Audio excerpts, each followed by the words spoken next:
Hey, this is Derek Jordan.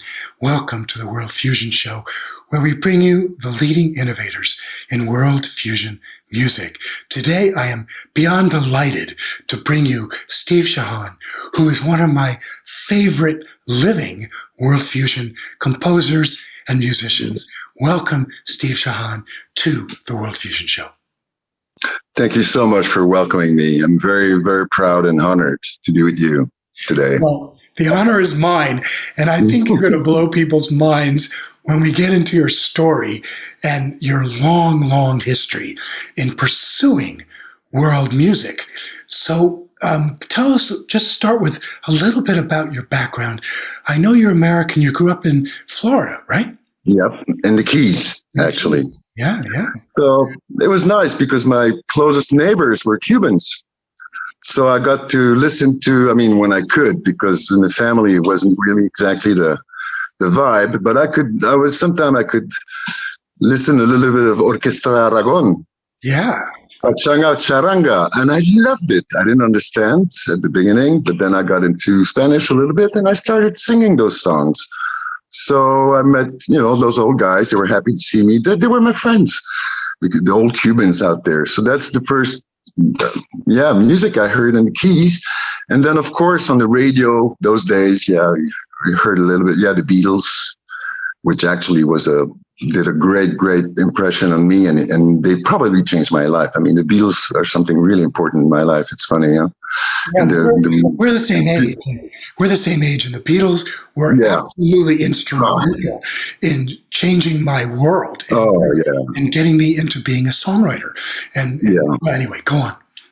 No, but So the Beatles, and then already some world stuff, Aragon. Those were the basic stuff I heard as a kid. So until 10, that's what I heard mostly. And every day we had the Mosquito Squad, old DC-3s, C-47. They were flying, really inches away from our little home. We had spraying mosquito, DDT probably. I loved it. I was outside breathing this poison. It probably is, somehow it's kind of a vaccine probably. I was breathing and listening to the music of the DC-3. It's a wonderful music. And I remember deciding I want to fly this when I'm growing up. So that was my main occupation. I didn't really go to school. You know the story. In my class, there was one black guy, and I don't know why, but I made friend with him. The guy, he was named Brown. And my stepfather didn't take it at all. He didn't accept it. So he got me out of school. And that was it until some changes later. But until 10, I wasn't allowed to go to school because he didn't want me to be close to dark people. Come on. It's crazy.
What happened after that? Where'd you go? I was adopted. I went to France. An Italian wonderful family, the Santis. They were helping. My parents had a motel, and they were doing the work and stuff. And he knew what was going on at home. I mean, I was there, spending days waiting for nothing, beaten by this stepfather who was a kind of a nightmare. Salute to the flag every morning, and then beat me up if he was there. So it was a little heavy and boring. But this guy knew that they wanted. My stepfather wanted to give me to the army. You know, in the U.S., you could do that. I don't know if you can still do this, but you can give one of your son or daughter to the army, and they would keep you until 21. So he negotiated with my stepfather that, you know, if he found a family or something to get me out, because basically my stepfather wanted me out, you know. So he managed to find a family that was living in France. It's a long story. It's a little complicated, but they took me to France. The only problem is they took me like this. I mean, like no paperwork, nothing, which is, it's amazing. But maybe those days it was a little easier. So suddenly in November 67, no, five, suddenly I was in Paris in November. I mean, wow. And it was simple people, really working class. I mean, doorkeepers in the building in Paris. So we lived at 3 in a tiny room. And I mean, I'm happy I had to live this because I learned what it means to be in a working class in France. What is it? You know, how it is. And funnily, in the very rich area of Paris, 16th district, which is the bourgeois district of Paris. So it was interesting for me. I mean, I didn't speak French, and I had to cope with it. Somehow, I was really happy to be away from my stepfather. My mom, she didn't realize what was going on. She was under his, I don't know, she was hypnotized or something. But I was happy. I was free of this, and I had to go with it. And yeah, so I went to school. It wasn't easy without, you know, having legal papers, but I managed. I mean, they managed for me, but that's why things got a little crazier later. But from 10 to 15, I stayed in France, basically. I mean, stayed in France. I lived in Paris with them. Yeah. Started traveling at 12, hitchhiking, going to, first I started with Italy and stuff like this. But then at 13 and 14, I went walking for 2 months in Yugoslavia. And I crossed Montenegro, Kosovo. First contact with the Islam, the Muslim. And it was great. It was fascinating. People were nice to me everywhere I went. I mean, of course, you have to be careful. You learn, your instinct develops and stuff. But basically, people were really, really nice to me everywhere I went. And it was fascinating to see all those different cultures and travel and learn. And yeah, started music, guitar first. At 12, I think I had my first band. I recently got some pictures. It's fun. Playing the Stones, the Beatles, and stuff like that, blues. And my first band, kind of a band, was with the son of the ambassador of Yugoslavia in Paris. He was a drummer, I was a guitar, rhythmical guitar. And one day we switched. And drums was, wow, I liked it. So got into drums. And that went until I was 15. And then at 15, I to help my parents, my new parents, I looked for a job and something, and it was impossible. I was illegal. I realized how heavy it is to be an illegal, an alien. And they kicked me out of France. So I went traveling, Afghanistan, Turkey, Greece. I was used to it. Until at 16, I traveled for a year, and I went to Denmark for a year. But being an American in Denmark was complicated because of the European market. This is how they called it then. Stayed a year in Denmark, and then finally salvation. And it really blew my mind how great it was. I went to Sweden, and I became legal. And it changed my life. Sweden was a great country. Still probably is. Changed a lot politically, but it was really fascinating. The literature, the people, the culture, and this sense of safeness, being safe. And legal. So I could learn. Anything was possible. Learn how to drive a truck, learn languages, became a teacher, First, after a few years, I speak Swedish, and I became a teacher for foreigners. So it was funny because my position was inverted.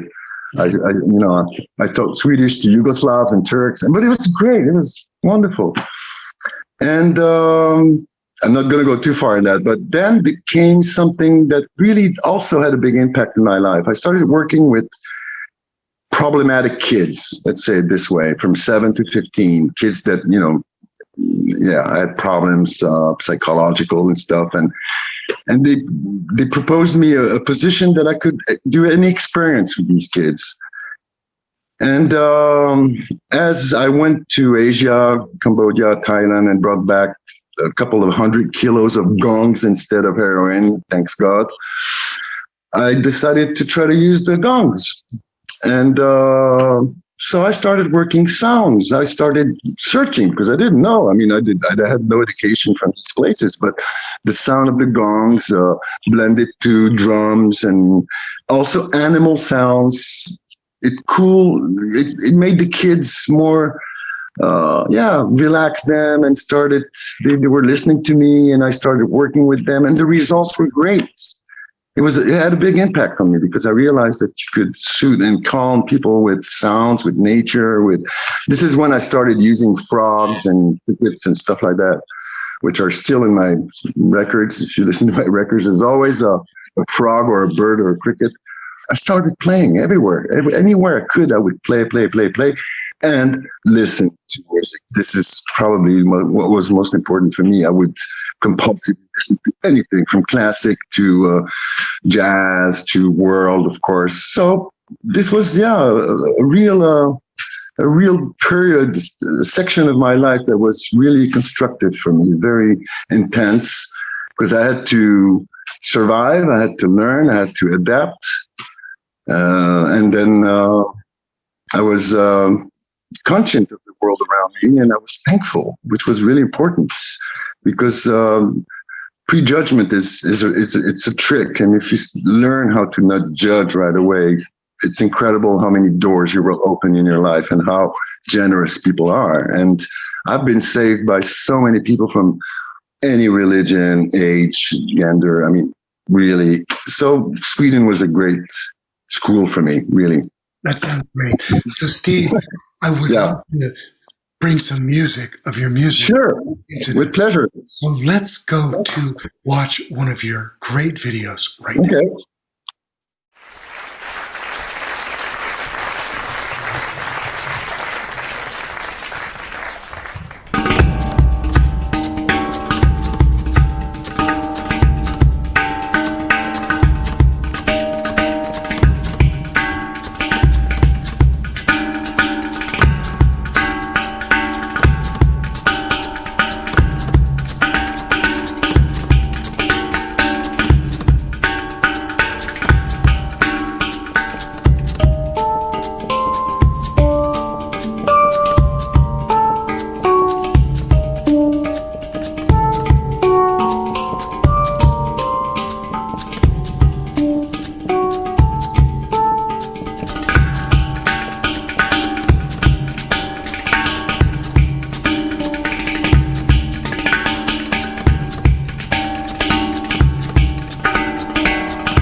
We are back with Steve Shehan, who is joining us from France. Steve is just fantastic, and I'm so glad to have him with us again. I would love to actually ask Steve about some of his recordings. He went through a period where he made many CDs, and the one I would like to feature is a CD of his called Arrows, which is really unusual to my ears anyway, in that it's very multi-layered, multi-dimensional, really very dense, with so many different sound sources that he uses. So Steve, please tell us a little bit about your process in making Arrows and all these wonderful CDs you made. Well, thank you for having me on your show, which I admire, and I'm very honored to meet you. Arrows actually is the first of a trilogy, Arrows, Indigo Dreams, and Amok. Arrows, I started in 87, and I finished it in 89. I loved working multi-track, and suddenly I had the capacity and the machines to do it. So it was wonderful to be, to have a kind of an autonomy. And then being a multi-instrumentalist, I was, almost able to do everything, which was great. And I wanted to include sounds that I would gather from my travelings. So in Arrows, you have Balinese, ambient, or musicians I met, or young kids from Kenya, or singers from Algeria or Morocco. Stuff from around the planet. And it was, 86, it was before internet. 87, 88. It was quite new. People were curious. They were eager to show you what they like. They were happy to welcome you. So it was for me a honor to include these gatherings. And I note that they're noted in the CD and everything. It was delicious because it was new these days, kind of mix jazzy harmonies with sounds from strange instruments I would play or strange sounds I would gather. And Arrows was a story. There was a story into this. It was kind of I would overfly all these countries and feel the vibes of these wonderful, wonderful people I met around the planet. Really. Humanity is amazing. Of course, there's the worst and the best, but I really think it's amazing. So for me, it was so magic at barely 30 years old to be able to travel around and meet all those guys in Bali, play with them, bringing back some instruments, and then in Cameroon or, all those places. I would, for example, play trumpet in front of a gong. I would cut the attack and keep just the resonance of the trumpet and the gong. And with this, I would create a reverberation. Stuff like this. I would play prehistoric stones that are in the museum in Paris and blend them into some jazzy chords or Cuban vibes and beats. Arrows was a wonderful, wonderful adventure. And funnily enough, it linked me to the US because with this record, I got invited in the U.S. by Leonard Bernstein, Bruce Dunlap, which I told you about, an amazing guitar player, composer, and of course, someone who became like a brother to me, Jamie Haddad, which for me is probably the best percussionist, percussion arranger, rhythmicist in this planet. I'd like to go to this clip now from Arrows so our audience can actually appreciate the depth and complexity and compositional nature of this wonderful CD. With pleasure.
much for joining us today on the World Fusion Show.